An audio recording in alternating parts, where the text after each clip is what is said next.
3장.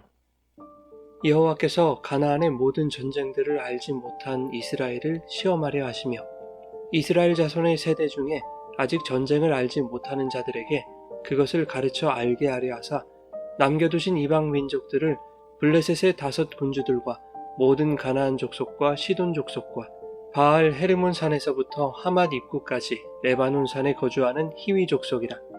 남겨두신 이 이방 민족들로 이스라엘을 시험하사 여호와께서 모세를 통하여 그들의 조상들에게 이르신 명령들을 순종하는지 알고자 하셨더라. 그러므로 이스라엘 자손은 가나안 족속과 헷 족속과 아모리 족속과 브리스 족속과 히위 족속과 여부스 족속 가운데에 거주하면서 그들의 딸들을 맞아 아내로 삼으며 자기 딸들을 그들의 아들들에게 주고 또 그들의 신들을 섬겼더라. 이스라엘 자손이 여호와의 목전에 악을 행하여 자기들의 하나님 여호와를 잊어버리고 바알들과 아세라들을 섬긴지라. 여호와께서 이스라엘에게 진노하사 그들을 메소보다미아 왕 구산 리사다임의 손에 파셨으므로 이스라엘 자손이 구산 리사다임을 8년 동안 섬겼더니 이스라엘 자손이 여호와께 부르짖음에 여호와께서 이스라엘 자손을 위하여 한 구원자를 세워 그들을 구원하게 하시니 그는 곧 갈렙의 아우 그나스의 아들 온니엘이라. 여호와의 영이 그에게 임하셨으므로 그가 이스라엘의 사사가 되어 나가서 싸울 때에 여호와께서 메소보다미아 왕 구산 리사다임을 그의 손에 넘겨주심에 온니엘의 손이 구산 리사다임을 이기니라. 그 땅이 평온한 지 40년에 그나스의 아들 온니엘이 죽었더라. 이스라엘 자손이 또 여호와의 목전에 악을 행하니라. 이스라엘 자손이 여호와의 목전에 악을 행하므로 여호와께서 모압 왕 에글론을 강성하게 하사 그들을 대적하게 하시매 에글론이 암몬과 아말렉 자손들을 모아가지고 와서 이스라엘을 쳐서 종려나무 성읍을 점령한지라. 이에 이스라엘 자손이 모압 왕 에글론을 18해 동안 섬기니라. 이스라엘 자손이 여호와께 부르짖음에 여호와께서 그들을 위하여 한 구원자를 세우셨으니 그는 곧 베냐민 사람 게라의 아들 왼손잡이 에훗이라. 이스라엘 자손이 그를 통하여 모압 왕 에글론에게 공물을 바칠 때에 에훗이 길이가 1규빗 되는 좌우의 날선 칼을 만들어 그의 오른쪽 허벅지 옷 속에 차고 공물을 모압 왕 에글론에게 바쳤는데 에글론은 매우 비둔한 자였더라. 에훗이 공물 바치기를 마친 후에 공물을 메고 온 자들을 보내고 자기는 길갈 근처 돌 뜨는 곳에서부터 돌아와서 이르되 왕이여 내가 은밀한 일을 왕에게 아뢰려 하나이다 하니 왕이 명령하여 조용히 하라 하매 모셔 선 자들이 다 물러간지라. 에훗이 그에게로 들어가니 왕은 서늘한 다락방에 홀로 앉아 있는 중이라. 에훗이 이르되 내가 하나님의 명령을 받들어 왕에게 아뢰 일이 있나이다 하매 왕이 그의 좌석에서 일어나니 에훗이 왼손을 뻗쳐 그의 오른쪽 허벅지 위에서 칼을 빼어 왕의 몸을 찌르매 칼자루도 나를 따라 들어가서 그 끝이 등 뒤까지 나갔고 그가 칼을 그의 몸에서 빼내지 아니하였으므로 기름이 칼날에 엉겼더라. 에훗이 현관에 나와서 다락문들을 뒤에서 닫아 잠그니라. 에훗이 나간 후에 왕의 신하들이 들어와서 다락문들이 잠겼음을 보고 이르되 왕이 분명히 서늘한 방에서 그의 발을 가리우신다 하고 그들이 오래 기다려도 왕이 다락문들을 열지 아니하는지라. 열쇠를 가지고 열어본즉 그들의 군주가 이미 땅에 엎드러져 죽었더라. 그들이 기다리는 동안에 에훗이 피하여 돌 뜨는 곳을 지나 스이라로 도망하니라. 그가 이르러 에브라임 산지에서 나팔을 불매 이스라엘 자손이 산지에서 그를 따라 내려오니 에훗이 앞서가며 그들에게 이르되 나를 따르라. 여호와께서 너희의 원수들인 모압을 너희의 손에 넘겨주셨느니라 하매 무리가 에훗을 따라 내려가 모압 맞은편 요단강 나루를 장악하여 한 사람도 건너지 못하게 하였고 그때에 모압 사람 약 10,000명을 죽였으니 모두 장사여 모두 용사라. 한 사람도 도망하지 못하였더라. 그날의 모압이 이스라엘 수하에 굴복하매 그 땅이 80년 동안 평온하였더라. 에훗 후에는 아낫의 아들 삼갈이 있어 소모는 막대기로 블레셋 사람 600명을 죽였고 그도 이스라엘을 구원하였더라. 여러분 좋은 아침입니다. 오늘도 말씀의 은혜가 여러분의 삶에 풍성히 임하기를 소망합니다. 어제에 이어서 사사기 3장 말씀을 나누겠습니다. 가나안에 정착한 이스라엘은 하나님을 알지 못하는 다른 세대가 되었습니다. 그 땅의 원주민들을 쫓아내라는 하나님의 명령을 어기고 그들 가운데 거주하면서 그들과 통혼하고 그들의 신들을 섬겼다는 것이 6절까지의 내용이었습니다. 그리고 7절부터는 본격적인 사사들의 이야기가 시작되는데 이스라엘 자손이 여호와의 목전에 악을 행하여 자기들의 하나님 여호와를 잊어버리고 바알과 아세라를 섬겼다고 말하고 있죠. 이렇게 이스라엘의 배역함에 대해서 반복하여 기록하고 있다는 것은 이스라엘의 죄가 얼마나 심각한 것인지를 보여주고 있는 것입니다. 사사기 마지막에서 말씀하고 있듯이 이 시대는 하나님을 왕으로 섬기는 시대가 아니라 사람들이 각기 자기의 소견에 옳은 대로, 즉 자기 자신을 왕으로 섬기던 시대였음을 알 수 있는 것이죠. 특히 7절에 이스라엘 자손이 여호와의 목전에 악을 행하였다라는 문구는 사사들이 바뀔 때 관용구처럼 자주 반복되고 있다는 점에서 이 시대가 얼마나 인간의 이기심과 탐심으로 찌든 패역하고 배은망덕한 시대인지를 알게 합니다. 마치 창세기 6장에 하나님 보시기에 사람의 죄악이 세상에 가득하고 그 마음의 생각과 모든 계획이 항상 악할 뿐이었던 그 죄악이 창궐한 세상과도 같습니다. 그 노아 시대의 죄는 힘 있는 자들이 사람의 딸들의 아름다움을 보고 자기들이 좋아하는 모든 여자를 아내로 삼아 자신의 힘과 능력을 과시하는 것이었죠. 즉 먹음직도 하고 보암직도 하며 탐스러운 그 선악과를 내 힘으로 취하여 하나님처럼 되보려는 아담의 범죄와 같은 것이며 하나님이 금하신 것을 어기고 자기 소견에 옳은 대로 행하는 불순종의 죄였습니다. 그것을 보시고 하나님께서 창세기 6장 3절에 이렇게 말씀하셨죠. 여호와께서 이르시되 나의 영이 영원히 사람과 함께하지 아니하리니 이는 그들이 육신이 됨이라. 인간이 생명을 지닌 존재로 살아가기 위해서는 하나님의 영이 임해야 합니다. 영이 없는 육신은 사망의 존재이죠. 성령이 우리 가운데 임하면 성령의 생각이 우리를 다스립니다. 로마서 8장 6절과 7절에 의하면 성령의 생각은 생명과 평안이지만 육신의 생각은 하나님과 원수가 되게 하며 사망이라고 말씀하고 있죠. 사람이 마음으로 생각하는 모든 계획이 악하고 자기 소견에 좋은 대로 행하던 그 노아의 시대와 사사기의 시대는 육신의 생각이 가져오는 결과인 사망이 선고된 시대였습니다.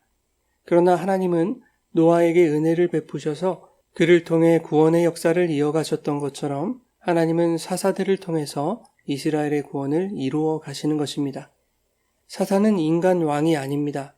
인간 왕은 그 왕의 지혜와 능력으로 잘 다스려야 나라가 평안하지만 사사에게서는 하나님의 지혜와 능력이 나타나야만 백성이 구원을 얻는 것이죠.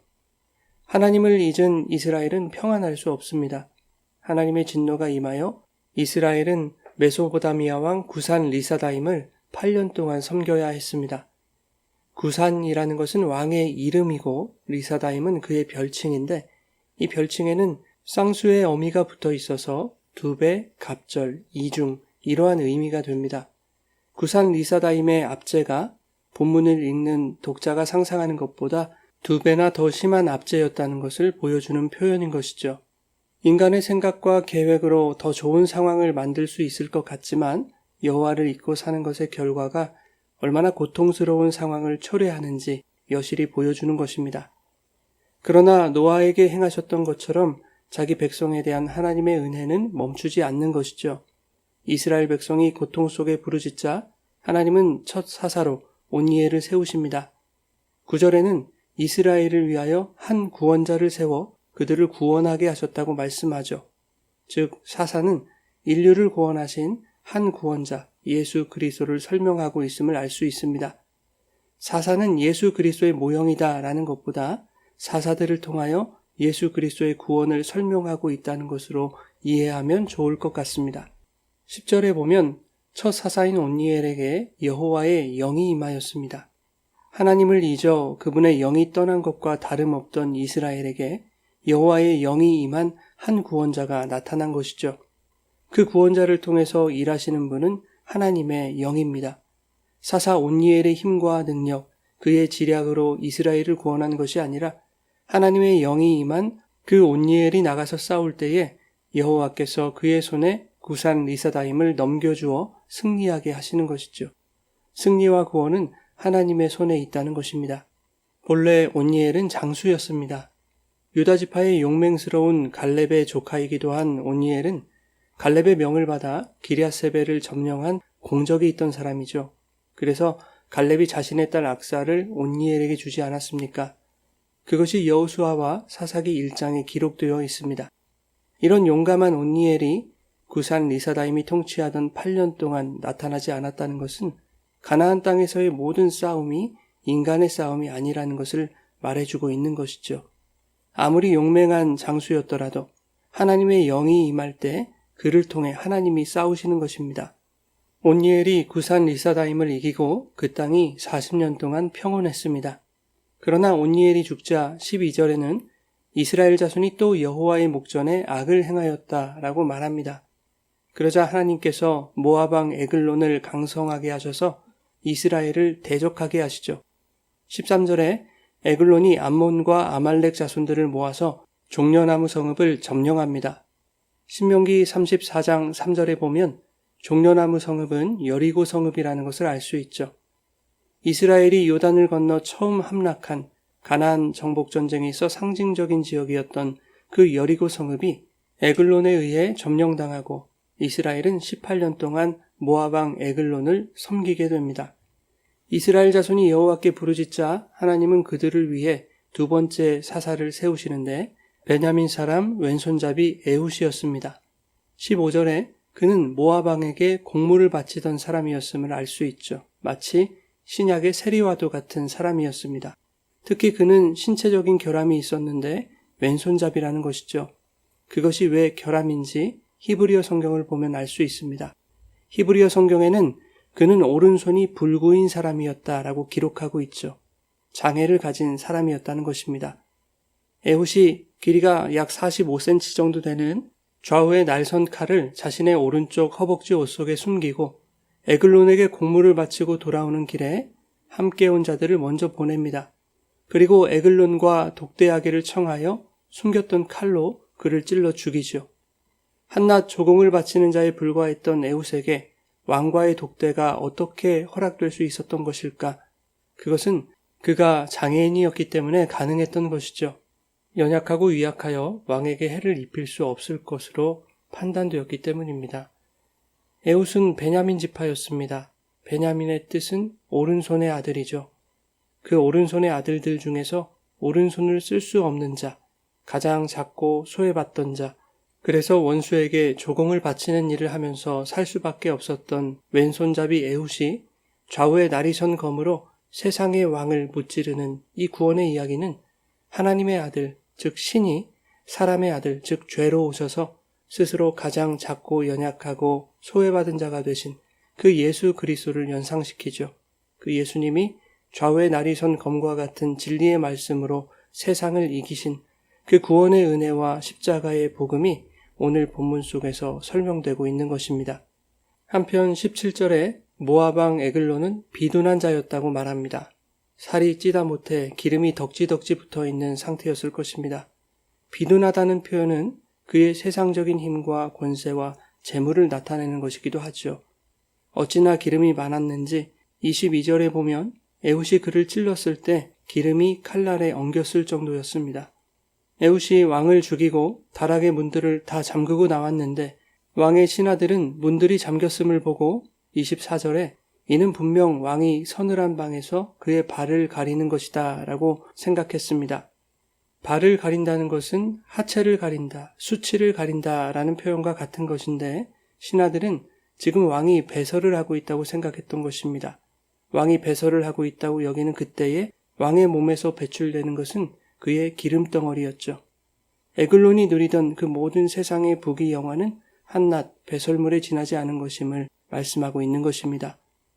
마지막 만찬 때 예수님이 제자들의 발을 닦아주시는 것도 부귀 영화를 줬던 세상의 기름때, 하나님을 멀리하던 부끄러운 그 죄를 닦아주시는 것으로 이해할 수 있는 것이죠. 또한 벌거벗은 아담과 하와에게 가죽옷을 지어 입혀 죄로 인한 그들의 수치와 부끄러움을 가려주시는 그 하나님의 사랑으로 연결해 본다면 성경이 일관적으로 말하는 하나님의 사랑과 은혜에 감격하지 않을 수 없는 것이죠. 에글론이 죽고 이스라엘은 80년 동안 평온했습니다. 31절에 에훗 후에는 아나세 아들 삼갈이 세 번째 사사로 세워졌습니다. 그런데 4장 1절에 보면 에훗이 죽고 4절에 드보라가 사사가 되었다고 말하죠. 즉 에훗이 아직 죽기 전에 이스라엘의 80년간의 평온이 있을 그때에 세 번째 사사인 삼갈이 활동했음을 알 수 있는 것입니다. 삼갈이 활동한 시기는 태평한 시대였습니다. 그런데 사사기 5장 6절을 보면 그 평온한 시대에도 전쟁이 있었다는 것을 알 수 있습니다. 이렇게 말씀합니다. 아나세 아들 삼갈의 날에 또는 야엘의 날에는 대로가 비었고 길의 행인들은 오솔길로 다녔도다. 사람들이 대로로 다닐 수 없고 오솔길로 숨어 다녀야 했다는 것은 그 땅에 전쟁이 있었다는 것을 의미합니다. 즉 성경이 말하는 평온함이라는 것이 세상적인 개념의 안전이나 평화를 말하는 것이 아니라는 것이죠. 하나님의 나라이신 예수 그리스도께서 하늘에는 영광이요 땅 위에는 평화로 이 땅에 오셨습니다. 그래서 성도는 이 땅에서도 하나님 나라의 샬롬을 살아가고 있는 것이죠. 그러나 현실은 전쟁 같은 삶이지 않습니까? 고난도 있고 아픔도 있고 핍박도 당하는 것이죠. 그럼에도 불구하고 성도는 그리스도 안에서 안전하고 평화를 누리며 살아가는 것입니다. 그리스도 안에 있다는 것이 안전이고 평화인 것이죠. 이것을 가르쳐주는 본문이 단 한 구절로 소개되는 삼갈의 이야기입니다. 삼갈은 히브리 사람이 아니었습니다. 그의 이름이 증명하고 있는데 삼갈은 고대 해족 속 왕의 이름이었고 이방 사람들이 섬기던 신의 이름이었습니다. 삼갈은 아낫의 아들이었는데 아낫은 가나안 사람이 섬기던 전쟁과 다산의 여신을 말하죠. 그런가 하면 사사기 1장 33절에 납달리 지파 기업 안에 살고 있던 이방 족속이 벳 아낫이었는데 벳 아낫은 아낫의 집이라는 뜻이죠. 즉 하나님은 히브리 사람이 아닌 이방 민족 가운데서도 이스라엘을 구원할 사사를 세우셨다는 것입니다. 삼갈은 소모는 막대기로 블레셋 사람 600명을 죽여 이스라엘을 구원했습니다. 소모는 막대기란 2-3m 길이의 막대기를 말하는데 한쪽 끝에는 뾰족한 쇠붙이가 붙어 있고 반대쪽에는 작은 괭이 같은 것이 붙어 있는 농기구를 말합니다. 삼갈은 소모는 농부였다는 것입니다. 이방 사람의 온니엘처럼 용맹하지도 않았던 소모는 농부 삼갈이 바로 소모는 막대기와 같은 자임을 말하고 있는 것입니다. 대단한 무기는 아니지만 그 소모는 막대기가 하나님의 손에 들리자 이스라엘을 구원하는 강력한 무기가 되었음을 말씀하고 있습니다. 이 또한 작은 자로 오신 예수님이 달리신 십자가의 구원을 설명하죠. 세상의 눈에 십자가는 능력이 아니라 실패와 죽음의 상징으로 보일 뿐입니다. 그러나 하나님은 자신의 아들 예수 그리스도를 통해 세상이 별 볼 일 없이 여기는 그 십자가로 구원의 능력을 행하신 것이죠. 사랑하는 여러분, 사사들의 이야기는 이처럼 하나님의 구원과 예수님의 십자가 은혜를 설명하고 있습니다. 나의 힘으로 내 소견에 옳은 대로 판단하고 행하여 설사 세상의 부귀와 영화를 얻었다 할지라도 하나님의 구원과 그리스도의 십자가 은혜를 잊고 산다면 그것은 육신의 비둔함과 같은 것이고 그 결과는 배설물만 쏟아놓은 채 사망에 이르는 것과 같음을 오늘 본문이 말씀해주고 있는 것입니다. 이 교훈을 마음 깊이 새기고 오늘도 하나님의 영, 그 성령을 힘입어 하나님이 기뻐하시는 삶, 참된 평온과 안식을 누리는 복된 삶이 되시기를 예수님의 이름으로 축원합니다.